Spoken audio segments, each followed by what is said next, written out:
Quando se trata de paganismo, a história nos leva até Mesopotâmia, também conhecida como Antiga Babilônia, onde surgiram as primeiras manifestações do paganismo. Nesta série de vídeos, mostrarei para vocês a origem de algumas religiões. Noé e sua família receberam de Deus a missão de repovoar a terra. Noé teve 3 filhos, um deles chamado Cã, que era pai de Canaã. Cã foi amaldiçoado por Noé e destinado a servir os seus irmãos, Sem e Jafé. Mesmo após o dilúvio, que foi o juízo divino de Deus sobre a terra, a humanidade continuava a desobedecer ao Criador. Cã teve um neto chamado Cuxi, e ele desagradou a Deus com seu comportamento. E através dessa linhagem surgiu Nimrod, o primeiro grande líder da terra, um valente caçador. Assim como Caim, Nimrod foi um edificador de cidades. Ele foi um rebelde contra Deus. E segundo o historiador Flávio José, foi Nimrod que iniciou a construção da Torre de Babel. O objetivo da torre era de construir uma estrutura que os protegesse de outro dilúvio, ou seja, de outro juízo divino do Pai. A Torre de Babel é símbolo de ocultismo e rebeldia contra Deus. E nos dias de hoje, essa simbologia se reflete através dos obeliscos espalhados por todo o mundo. Nimrod, que era bisneto de Noé, era descrito como o primeiro grande líder e caçador da terra. E consumirão a terra da Síria com a espada,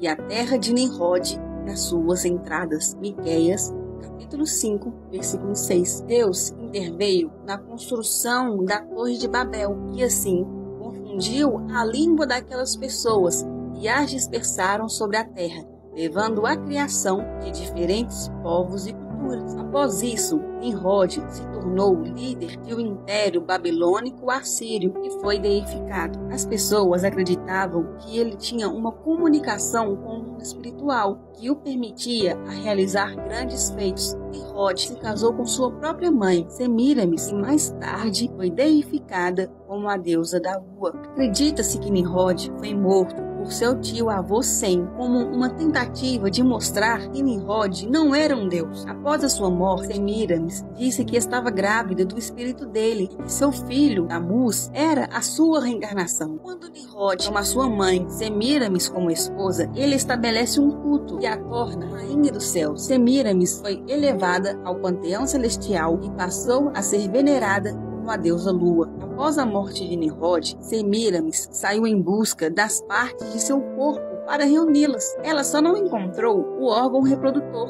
que permaneceu perdido, envolto de um mistério e muito simbolismo. Semiramis é a mesma figura presente na Nota do Real, na Estátua da Liberdade, na abertura dos filmes da Columbia Pictures, no símbolo da Revolução Francesa Mariana, e ela é Diana, a rainha dos céus. Semiramis alega que Nimrod não deixou o mundo dos vivos, mas retornou ao cosmos e se tornou uma chama eterna que representa liberdade e imortalidade. Ela atribuiu a sua gravidez ao espírito de Nimrod para manter a ilusão de sua virgindade e divindade. Através de sua influência, Semiramis convenceu aos seus seguidores de que o seu bebê era a manifestação da profecia do Messias. Aquelas pessoas passaram a acreditar que Nimrod havia ascendido ao sol e seus raios divinos a engravidaram, e isso os concretizou como o Deus Sol e a deusa Lua. Essa história é o início